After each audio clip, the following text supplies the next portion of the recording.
Hi friends. बहुत लोगों को ऑडियंस और गैदरिंग में जाने में बहुत दिक्कत होती है। वो लोग पब्लिक स्पीकिंग से डरते हैं, कुछ नर्वसनेस आता है, स्टेज फियर रहता है। तो वो फियर को कैसे आप रिमूव करें, उसके लिए आज के सेशन में हम लोग कवर करेंगे पब्लिक स्पीकिंग और जो स्टेज फियर को कैसे रिमूव करना है। सो फर्स्ट ऑफ ऑल आता है विजुअलाइज सक्सेस। उसमें नेगेटिव थॉट्स आपके परफॉर्मेंस से पहले नहीं आना चाहिए। वो मेरा परफॉर्मेंस कैसा होगा, बिगड़ तो नहीं जाएगा, कहीं लोग तो नाराज़ नहीं हो जाएंगे, मुझे ताली तो नहीं मिलेगा, कुछ मिस्टेक तो ना हो जाए। ये नेगेटिव थॉट्स की जगह पॉजिटिव थॉट्स लाना है। जस्ट लाइक ऑडियंस आपके लिए क्लैप कर रहे हैं, पॉजिटिव रिस्पॉन्स दे रहे हैं, इन्वॉल्व हो रहे हैं आपके डिस्कशन में। आप you are going to rock, then you are going to create a super image among the audience. ऐसा कुछ जो जो पॉजिटिव थॉट्स हो सकते हैं। जो टाइम में आप नेगेटिव थिंकिंग करते, उसी टाइम को यूटिलाइज करना है पॉजिटिव थॉट्स में। उससे आपका कॉन्फिडेंस बूस्ट होता है। देन सेकंड पॉइंट है प्रिपरेशन। आप कोई भी परफॉर्मेंस में जा रहे हैं तो उसको प्लान कीजिए अच्छे से, और एक मिरर के सामने आप बार बार उसको प्रैक्टिस कीजिए और वो कंटेंट के ऊपर आप फोकस कीजिए।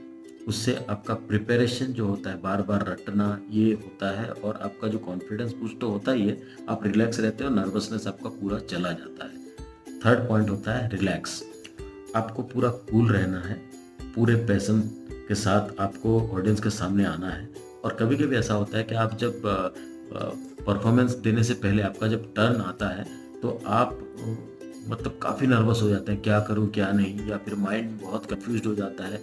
ये सीन को अवॉइड करने के लिए कुछ छोटे छोटे टेक्निक्स हैं, जैसे कि उससे पहले डीप ब्रेथ करना चाहिए। इससे क्या होता है, आपके लंग्स को ज़्यादा ऑक्सीजन जाता है, ब्रेन में ब्लड ज़्यादा जाता है और आप बहुत रिलैक्स हो जाते हैं। देन उसमें पानी आप बहुत ज़्यादा नहीं, लेकिन कुछ पानी पीने से आपको थोड़ा डिहाइड्रेटेड रखता है और आपका परफॉर्मेंस थोड़ा रिलैक्स्ड होता है, आप कूल रहते हैं और अच्छे से आप अपने आप को प्रेजेंट कर पाते हैं। Then next point is message matters.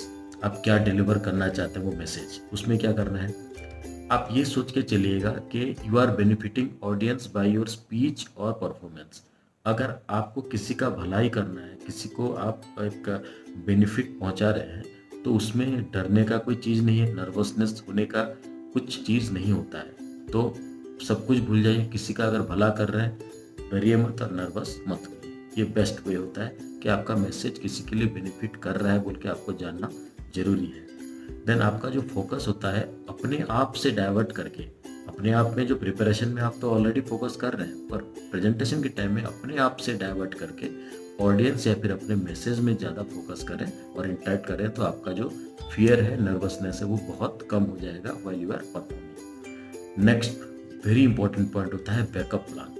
ये बहुत लोग जब बहुत सारे परफॉर्मेंसेस देते हैं या फिर कुछ ना कुछ पब्लिक स्पीकिंग या इंटरेक्शन सेशन में आते हैं, उनमें ये प्रॉब्लम नहीं होता है, ये बिगिनर के लिए ज़्यादा है।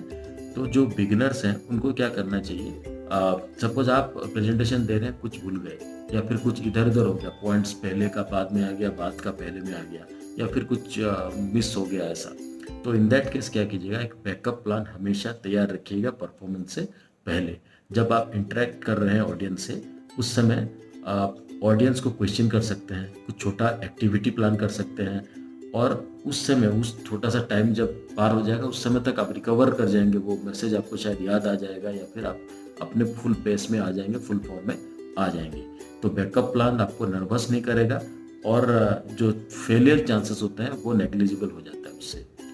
और लास्ट पॉइंट होता है बी ऑर्गेनाइज्ड। अगर आप ऑर्गेनाइज नहीं है तो परफॉर्मेंस बहुत इफेक्ट कर सकता है। आप प्रिपेयर्ड हो फिर भी ऑर्गेनाइज ना हो। ऑर्गेनाइज मतलब reach before the mention time. आपका जो परफॉर्मेंस स्टेज का एक टाइम होता है, या फिर आप कभी लाइव सेशन कर रहे हैं तो लाइव होने का एक टाइम होता है, उससे पहले आप आइएगा। उससे क्या होता है, वो टाइम आपको इंटरेक्ट करने में हेल्प करता है, ऑडियंस से फेमिलियर होने में मदद करता है, सिचुएशन के साथ अपने आप को अडेप्ट करने में मदद करता है और नर्वसनेस को पूरा निकाल देता है। और हर परफॉर्मेंस से पहले एक चेकलिस्ट जरूर रेडी रखिएगा। उसको एक दिन पहले, एटलीस्ट एक दिन पहले, आपका जो इक्विपमेंट है, गियर्स है या नोट है, कंटेंट है, मटेरियल है, या फिर आपका क्लॉथ जो आप पहनेंगे, या फिर कैसे प्रेजेंट करना है, ये सब चीज़ चेकलिस्ट में टिक कीजिएगा। ये प्रिपेयर्ड हो और पूरा रेडी हो, इसमें कोई भी भूल चूक नहीं होना चाहिए। तो इस तरह से आप एक बढ़िया प्रेजेंटेशन कर सकते हैं। पब्लिक स्पीकिंग में आपको ये बहुत हेल्प करेगा। और स्टेज फियर कैसे रिमूव करना है, ये कुछ टेक्निक्स थे। अगर मैं समराइज करूं तो उसमें पहला पॉइंट मैं बताया विजुअलाइज सक्सेस। आपको जो सक्सेस है आपका वो विजुअलाइज होना है, मतलब पॉजिटिव थॉट्स लाना है, नेगेटिव थॉट्स को रिमूव करना है। सेकंड प्रिपरेशन होता है, प्लान कीजिए, प्रिपेयर कीजिए और उसके बाद स्टेज में जाइए या परफॉर्मिंग कीजिए, उससे आपका परफॉर्मेंस निखर के आएगा।